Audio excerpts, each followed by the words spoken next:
that I don't want to get into, but that's one of the reasons that those fight scenes look really good and look really unusual in Only the Strong. Okay, get him in it, and then crane, and lots of lights, lots of lights. Lock it up.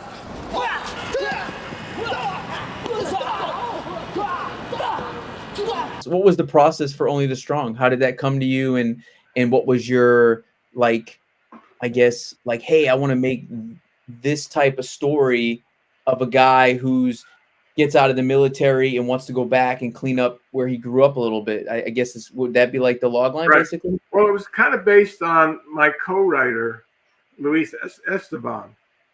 Okay. Luis had been in the Marines, and he was from New York City, and he actually was involved with a real program like this at one of the high schools that had a lot of trouble making kids. And he actually taught a martial arts class to these high school students. It wasn't capoeira, but it was karate and other forms of martial arts. So he told me about this, and I said, "Wow, that would make a great movie, Luis." And he and I, we came up with a basic story just based on that, but didn't really write it out, didn't really develop it. And then the producer of Only the Strong was a French distributor named Sami Hadida.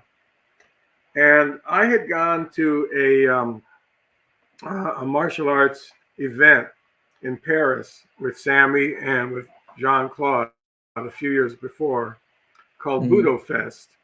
And as part of Budo Fest, they had a capoeira demonstration. They had a troop of guys. I think they might have been from Brazil, maybe not, but they did a capoeira exhibition. And Sami realized that, well, nobody's really made a martial arts or an action movie based around capoeira. So he came to me and said, "Can you come up with a capoeira-based action movie and write it and direct it?" So that's where that came from. It was really from Sami Hadida. So Luis and I got hired to write the script. We wrote the script, and Sami and his foreign sales guy liked it.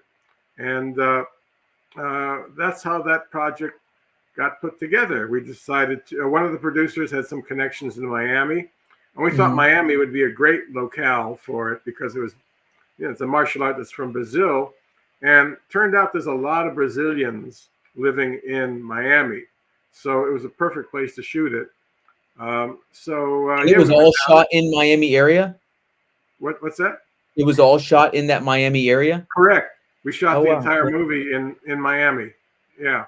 I wouldn't even say the Miami area. It was basically Miami, okay? The little Brazilian village at the beginning, that was in Miami. That was in, I believe, Key Biscayne. And everything in the movie was shot in Miami, and using a lot of local talent. I brought Paco Prieto with me. Paco was the guy in the pool fight in Lionheart. The long-haired dude. Long-haired dude, yeah. Right. He's.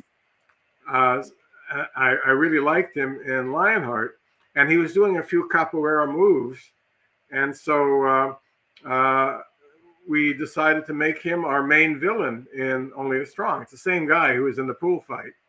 Master, he calls him Master. He's like, "Hey, Master," or something like that. He has that line in the thing. So he's like the main bad guy.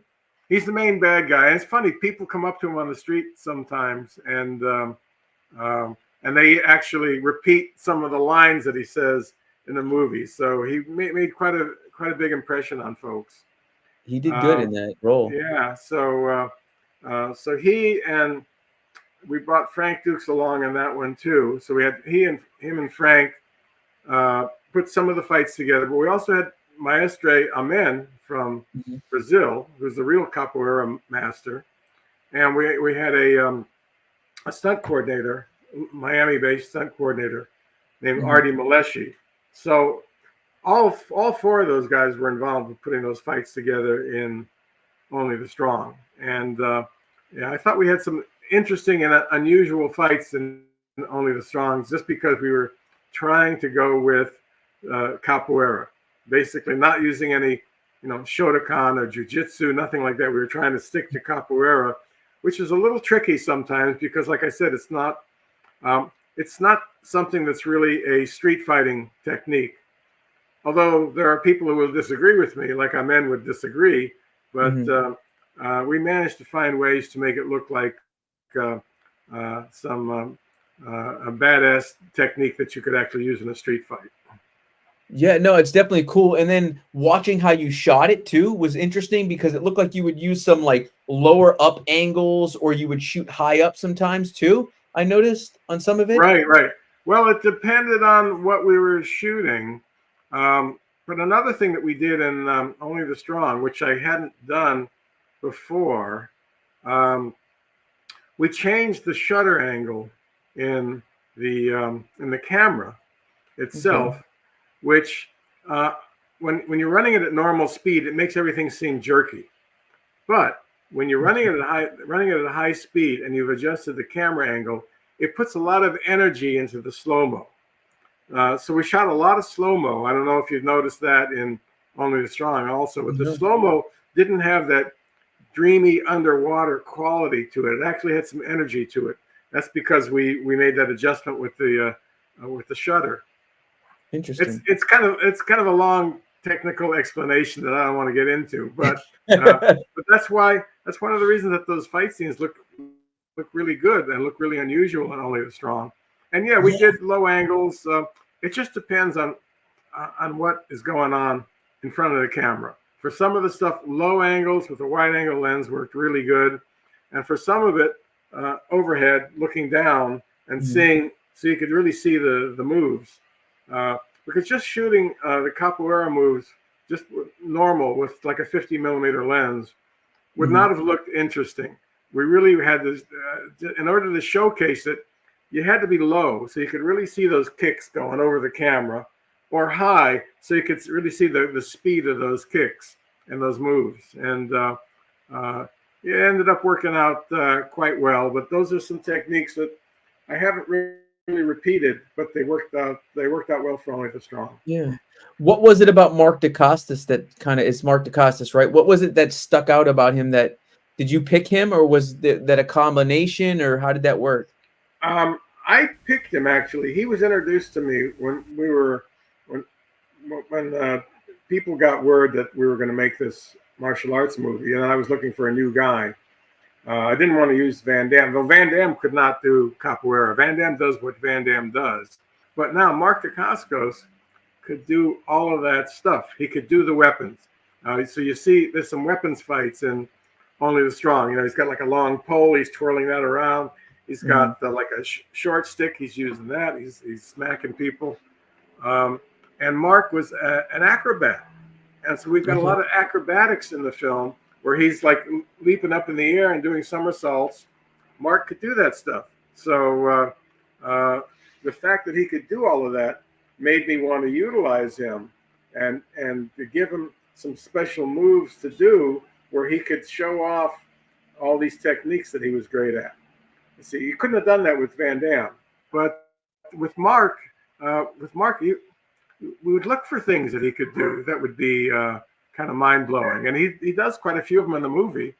And some of them we did slow-mo just to show that he was really doing them.